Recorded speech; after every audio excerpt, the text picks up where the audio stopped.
Bismillahirrahmanirrahim. Assalamualaikum warahmatullahi wabarakatuh. Yang terhormat Bapak Ibu dosen penguji uji kinerja atau UKIN PPG dalam jabatan BEK 2 tahun 2025. Perkenalkan, nama saya Neni Sutriana, NIM 2510211514. Saya guru fikih di MTS 7 Kerinci, sekaligus merupakan mahasiswa PPG dalam jabatan BEK 2 tahun 2025 di LPTK IAIN Kerinci.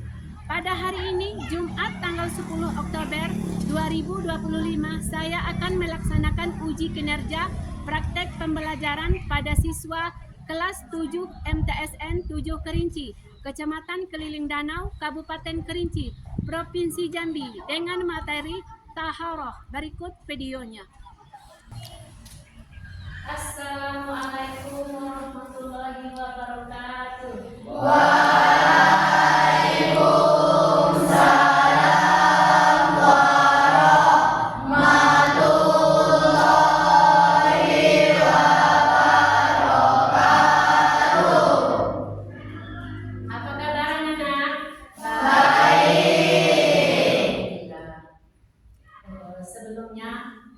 Sebelum kita mulai pembelajaran kita hari ini, ada baiknya kita berdoa. Sebaik kita berdoa. Dia yang dipimpin oleh Allah. Israel Al-Qiyam.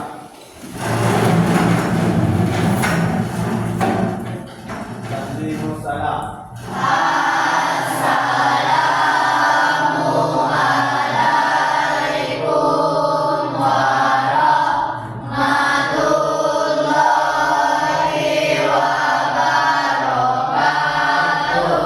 Waalaikumsalam warahmatullahi wabarakatuh.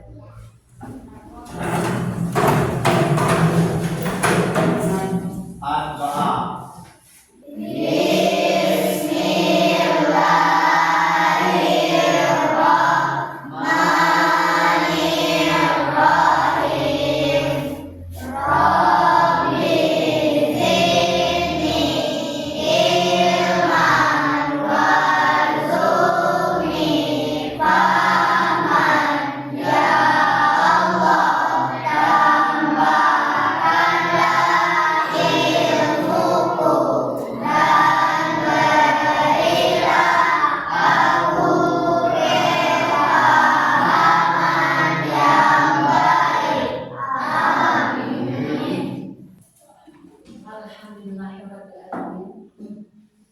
Sebelum kita masuk materi pembelajaran kita, sekarang kita berselawat dulu ya. Ya, kita berselawat dulu.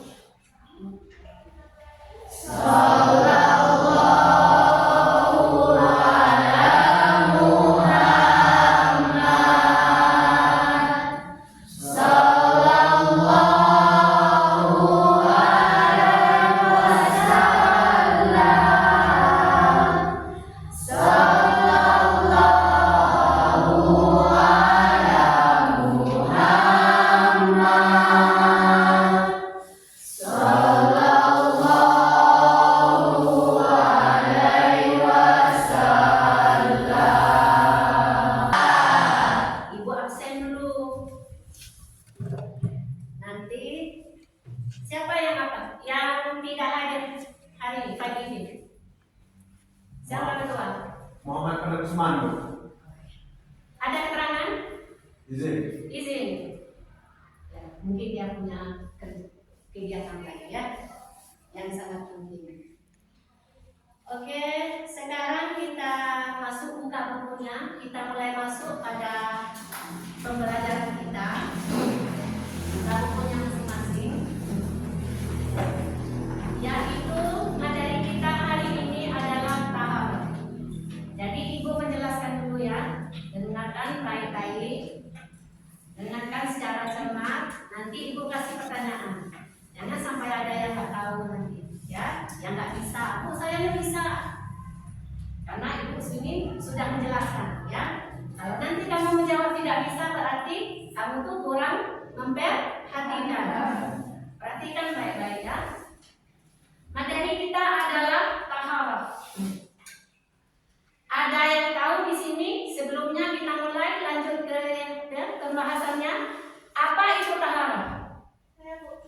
coba Sakira. Menurut saya, taharah adalah secara bahasa Arab kata najis, najasa, berarti kotor atau sesuatu yang menjijikkan. Ya. Kata dasarnya adalah najasa, Ya. yang berarti kotoran atau segala sesuatu yang dianggap tidak suci. Secara istilah syara, fikih Islam, najis adalah segala sesuatu yang dianggap kotor oleh syariat Islam yang menghalangi sahnya ibadah bila tidak disucikan. Cuma itu. Ya. Bagus. Bagus sekali untuk anak kita Sakira, teman kita Sakira. Ya, kita kasih hadiah tepuk tangan untuk Sakira. Alhamdulillah. Sekarang ibu dan ibu terangkan lebih detail ya mengenai taharah. Dengarkan baik-baik ya. Taharah konsep dasar dalam Islam yang berarti bersuci. Kamu sudah tahu bersuci? Apa itu bersuci? Sudah tahu? Kamu Islam ya, Seth. Kamu orang Islam dan lagi kamu sudah kelas 7 ya. Jadi kamu tuh harus lebih tahu apa itu bersuci. Dan ibu juga yakin kamu tahu apa itu bersuci. Gak ada? Secara istilah dalam syariat Islam, taharah dapat diartikan sebagai menghilangkan hadas dan najis, yaitu menghilangkan najas dan hajis, membersihkan diri, pakaian, dan tempat dari hadas, kondisi tidak suci yang menghalangi ibadah, baik hadas kecil maupun hadas besar, dan najis, kotoran yang dianggap haram dan menghalangi ibadah kita. Inti dari taharah itu adalah upaya seorang muslim untuk mempersiapkan diri secara fisik dan spiritual agar berada dalam kondisi suci ketika beribadah kepada Allah Subhanahu wa Ta'ala. Cara-cara utama untuk mencapai taharah itu bersuci yaitu wudu. Wudu. Kamu tahu apa itu wudu? Wudu kamu tahu? Kamu pernah mengerjakan? Wudu cara bersuci untuk menghilangkan hadas. Seperti setelah buang air kecil, air besar, itu kita berwudu. Jadi kapanpun kita buang air kecil atau buang air besar, seharusnya kamu berwudu. Mandikus itu cara bersuci untuk menghilangkan hadas besar seperti setelah junub atau haid. Nah, itu namanya wudu. Wudu mandikus. Ya. Cara bersuci menghilangkan hadas besar. Sambung aja. Nah, di sini dikatakan yaitu konsep dasar dalam Islam menghilangkan, membersihkan diri dari pakaian dan tempat dari hadas. Intinya taharah adalah upaya seorang muslim untuk mempersiapkan diri secara fisik dan spiritual agar berada dalam kondisi ketika beribadah kepada Allah Subhanahu wa Ta'ala. Selanjutnya tayamum. Mandi sudah tidak. Sekarang tayamum. Cara bersuci pengganti wudu. Tayamum itu adalah cara bersuci pengganti wudu atau mandi dengan menggunakan debu yang suci jika tidak ada air atau ada halangan untuk menggunakan air. Maksudnya itu, apabila kita hendak bertayamum ketika kita berada dalam perjalanan misalnya, dalam perjalanan mau ke Jambi atau kemana, jadi kita berhenti tanpa ada air, tidak ada air, yang ada cuma cermin di situ, tidak penghuni dan penuh debu, kita boleh bertayamum melalui debu. Nah, itu yang dikatakan tayamum. Selain bersuci secara fisik, taharah hisiah, konsep taharah juga mencakup bersuci secara batin atau spiritual. Taharah ma'nawiyah yaitu membersihkan hati, jiwa dari sifat-sifat tercela, dosa seperti syirik, riya atau dengki. Macam-macam taharah bersuci dalam Islam dikelompokkan berdasarkan dua aspek utama: jenis kesucian fisik atau batin dan cara pelaksanaannya menghilangkan hadas atau najis. Berikut adalah macam-macam taharah. Lihatkan ke depan. Macam-macam taharah ada 3. 1. Berdasarkan jenis kesucian atau taharah dari hadas. Taharah terbagi 2 jenis, yaitu taharah hisiah, bersuci atau jasmani. Ini adalah jenis taharah yang paling dikenal dalam fikih, yaitu bersuci secara lahiriah yang menyangkut sah atau tidaknya ibadah. Itu yang dikatakan taharah berdasarkan jenis atau kesucian. Yang kedua yaitu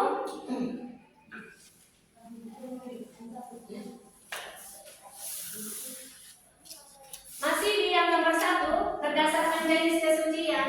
Taharah hisiah meliputi 2 kategori utama. 1. Bersuci dari hadas.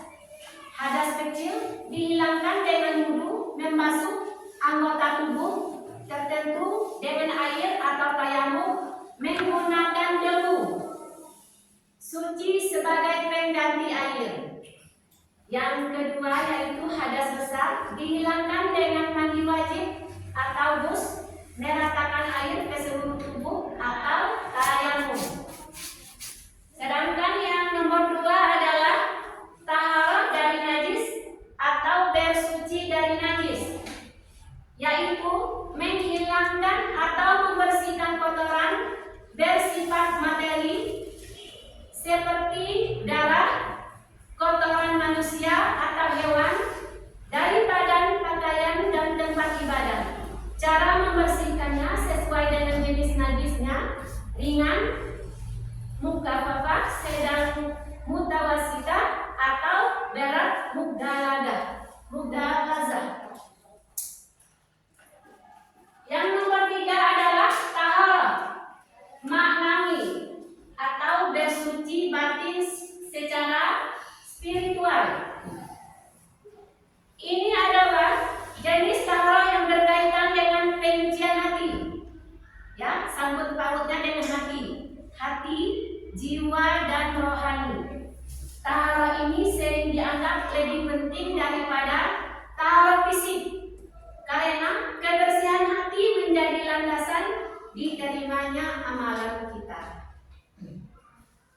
Taharah ma'nawiyah meliputi membersihkan hati dari sifat-sifat tercela seperti syirik, riya, pamer, hasad atau iri, dengki, dan takabur, itu sombong. Mencapai kesucian dengan taubat nasuha, taubat yang sungguh-sungguh dan memperbanyak amal soleh. 2. Berdasarkan cara pelaksanaannya, yaitu cara-cara praktis untuk melakukan taharah di hadas dan najis ada 5. 1. Wudu, hadas kecil, yaitu medianya air. Mandi wajib, ghusl, digunakan untuk menghilangkan hadas besar dengan medianya air. Yang ketiga, tayamum, pengganti wudu atau mandi wajib jika tidak ada air atau berhalangan. Media utamanya debu atau tanah suci. Seperti yang cewek-cewek kan setelah haid misalnya, kita nggak punya air, jadi boleh kita bertayamum sama debu. Debu dilihat pula kata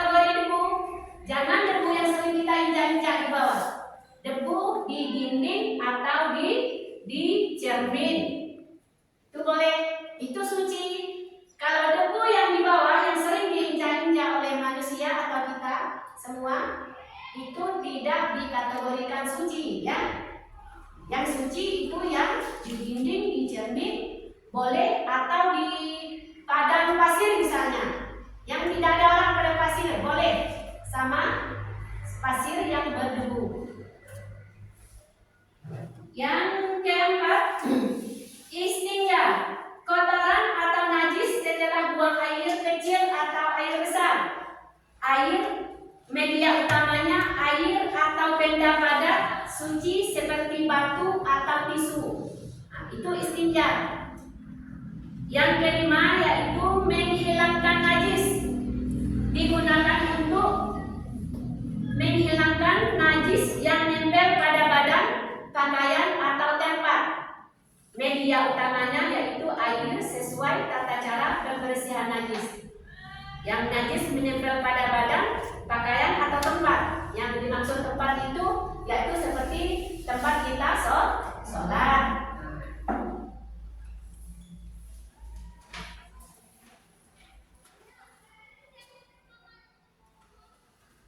Contoh taharah dari hadas kondisi tidak suci.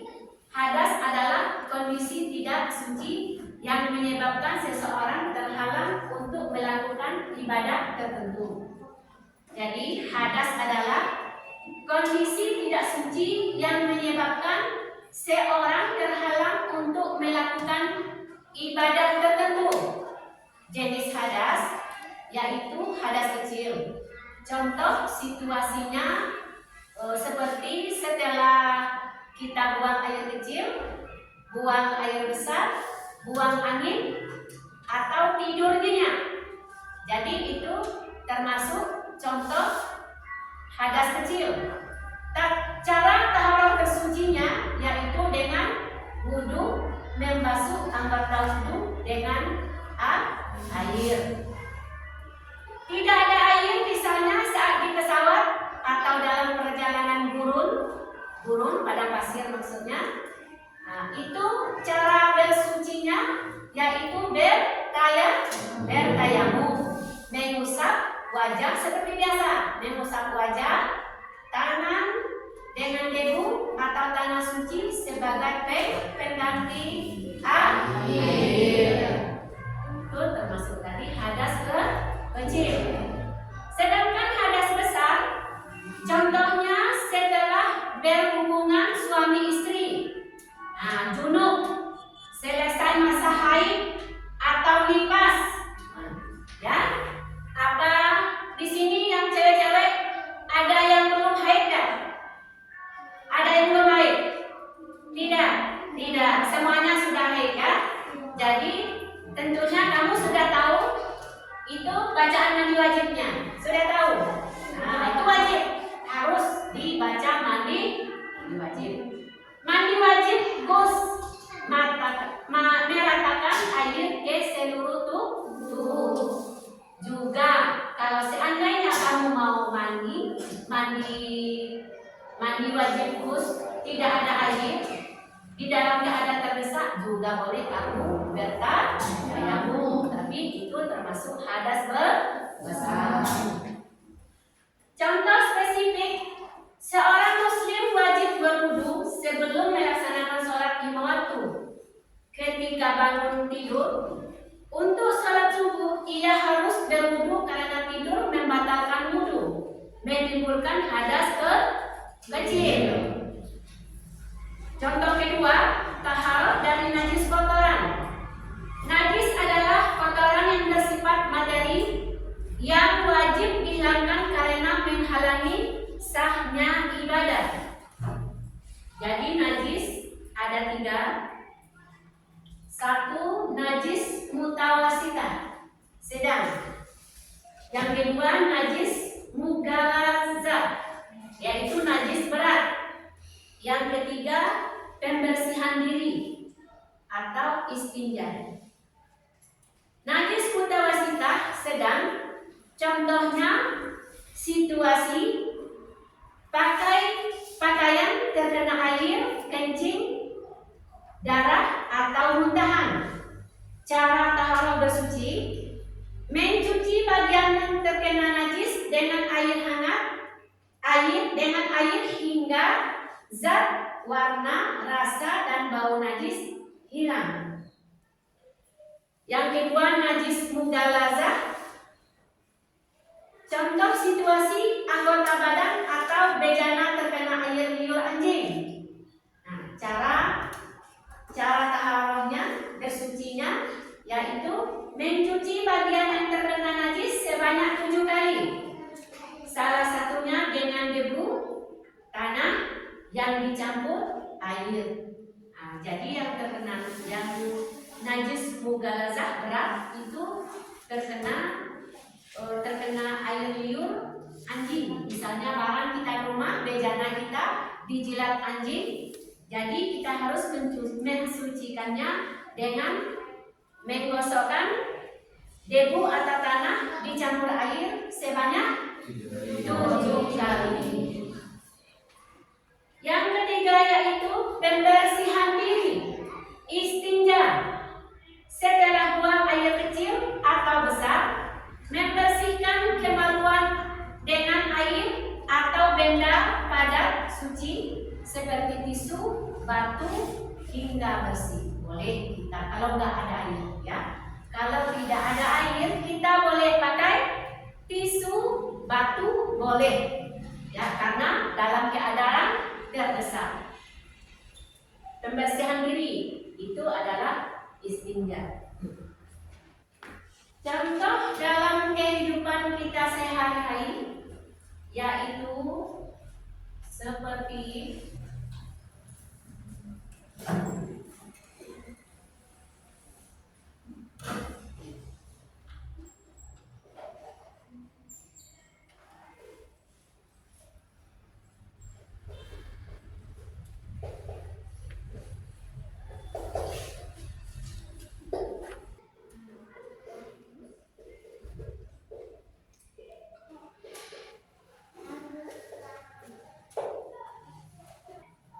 setelah junub, haid atau nifas. Yang ketiga, berwudu sebelum membaca Al-Quran. Yang keempat, beristinja setelah buang air. Banyak lagi yang lainnya seperti membersihkan mulut menggunakan siwak, sikat gigi. Yang lain lagi membersihkan najis dari pakaian atau tubuh. Banyak lagi contoh yang lainnya, ya.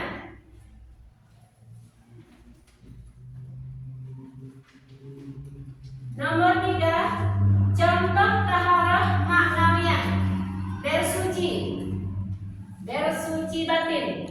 Taharah batin adalah fondasi dari semua ibadah. Aspek batin menghilangkan syirik. Contoh implementasi, selalu bertauhid, mengesahkan Allah, dan menjauhi keyakinan atau perbuatan yang menyekutukannya. Menghilangkan penyakit hati ketika muncul rasa iri terhadap rezeki orang lain. Ia segera beristighfar dan mendoakan kebaikan untuk orang tersebut. Yang ketiga, bersuci dari dosa. Segera melakukan taubat nasuha, taubat yang sungguh-sungguh setelah melakukan maksiat atau dosa, disertai penyesalan dan janji tidak mengulangi. Pentingnya taharah, bersuci bagi kehidupan seorang muslim sangatlah fundamental, karena taharah bukan sekedar ritual kebersihan fisik, melainkan merupakan kunci utama, syarat mutlak yang menghubungkan seorang hamba dengan Allah Subhanahu wa Ta'ala dan mencerminkan kesempurnaan imannya. Itu pentingnya taharah, ya.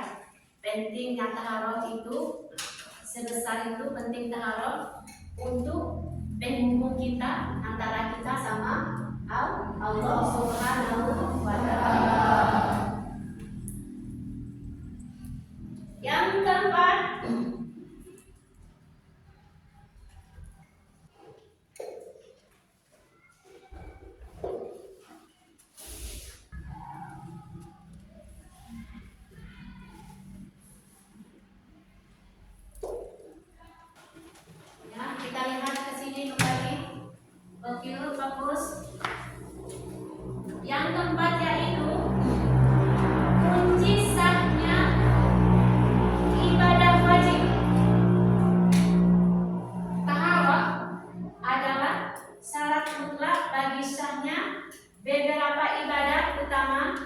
bersama sholat.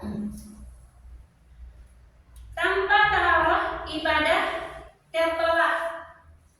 Rasulullah Shallallahu Alaihi Wasallam bersabda, Allah tidak menerima sholat salah seorang kamu bila berhadas sampai ia berwudu. HR Bukhari, ia menjadikan taharah baik dari hadas dengan wudu atau mandi wajib maupun dari najis, membersihkan badan, pakaian, dan tempat sebagai penentu sah atau tidaknya sholat kita.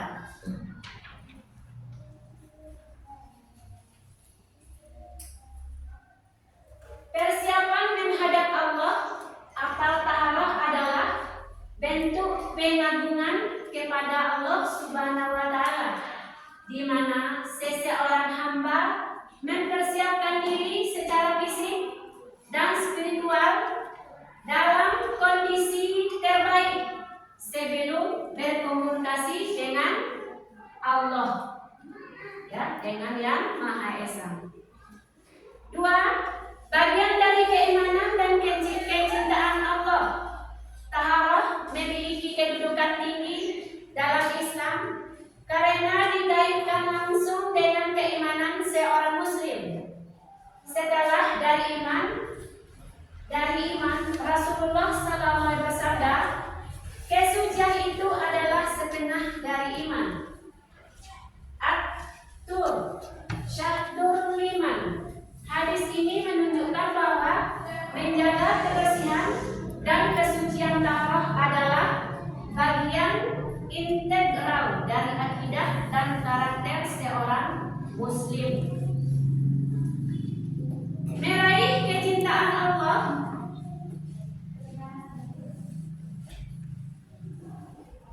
Meraih kecintaan ilahi, Allah Subhanahu wa Ta'ala berfirman, sesungguhnya Allah menyukai orang yang tobat dan menyukai orang yang menyucikan diri. QS Al-Baqarah 222. Ketaatan menjaga taharah baik lahir maupun batin merupakan jalan untuk mendapat ridho dan kecintaan Allah. Yang ketiga, manfaat fisik, mental, dan sosial. Taharah mendorong gaya hidup yang bersih, sehat, dan beradab. Hikmah atau manfaat taharah. 1. Kesehatan fisik. 2. Kesehatan mental. Yang ketiga, interaksi sosial. Kesehatan fisik di sini dikatakan yaitu menjaga kebersihan diri dan mencegah penyakit karena menghilangkan hadas dan najis secara teratur seperti wudu 5 kali dan mandi wajib merupakan praktik sanitasi yang efektif. Sedangkan kesehatan mental dikatakan rasa bersih, segar setelah bersuci, wudu atau mandi dapat meningkatkan semangat, energi, dan ketenangan pikiran kita yang berpengaruh positif pada kesiapan dan beribadah. Yang ketiga, interaksi sosial, yaitu penampilan yang bersih, rapi, suci, memuliakan seorang muslim, menjadikannya pribadi yang berwibawa dan mudah diterima dalam interaksi sosial di masyarakat. Sedangkan penyucian batin, taharah ma'nawiyah, taharah memiliki dimensi spiritual yang krusial, yaitu membersihkan hati dan jiwa.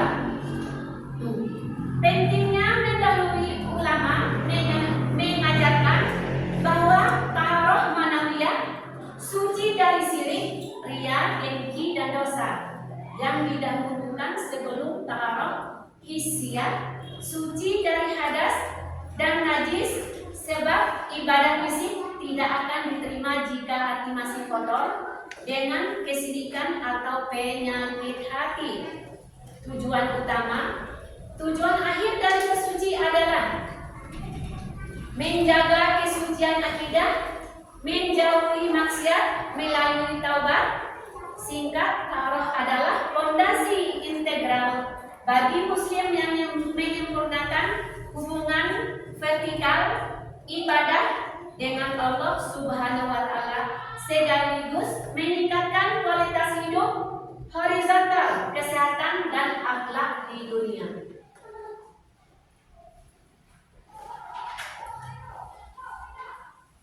Untuk sementara penjelasan Ibu cukup sampai di sini. Sekarang kita masuk sesi tanya jawab ya. Sesi tanya jawab dari penjelasan Ibu tadi tentunya ada ya yang kamu dapati. Jadi sekarang Ibu mau bertanya.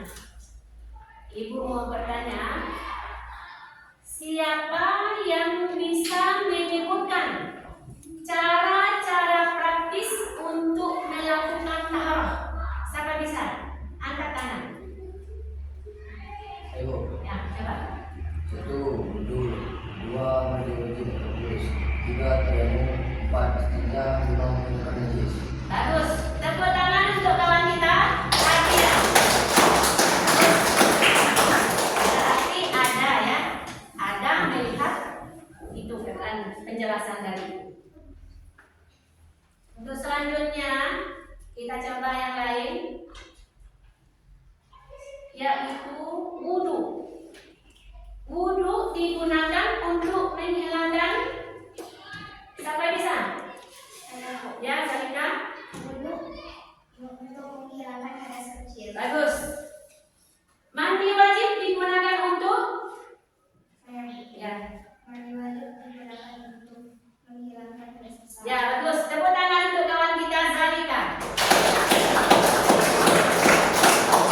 Selanjutnya ya. Tayamum digunakan untuk pengganti wudhu atau mandi wajib. Jika tidak ada air berhalangan,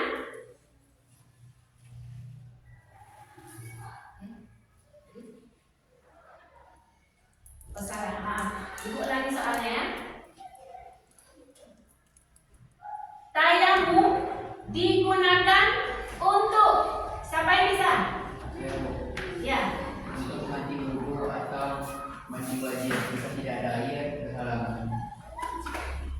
ya, terima kasih. Untuk kawan kita, tepuk tangan untuk kawan kita Edwin.